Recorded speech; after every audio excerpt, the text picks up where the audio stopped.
टीव्हीने दाखवलेल्या बातमीची कृषी मंत्र्यांनी दखल घेतलेली आहे। हिंगोलीमध्ये बालाजी पुंडगे या शेतकऱ्यानं बैल नाहीत म्हणून मुलांना झुंपलेलं होतं। अल्पभूधारक शेतकऱ्याची ही बिकट अवस्था साम टीव्हीने आपल्या बातमीमध्ये दाखवली होती आणि ती बघताच कृषी मंत्री धनंजय मुंडे यांनी त्या शेतकऱ्याला बैलजोडी देण्याचं आश्वासन दिलं होतं आणि आपल्या आश्वासनात त्यांनी पूर्ण केलेलं आहे।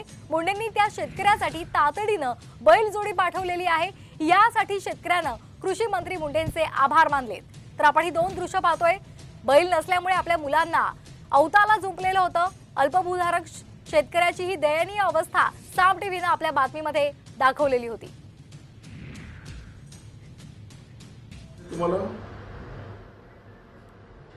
2 एकर बैलजोडी नाहीये का? पहिली होती काही झालंय, पण आता समजा बैलजोडी मी आता बीडी बांगर म्हणून माझे सहकारी आहेत आणि कृषीची काही लोक पण पाठवतोय। तर कृषी विभागामार्फत तुम्ही ट्रॅक्टरची मागणी करा आणि आता बैलजोडी मी पाठवून देतोय माझ्याकडनं।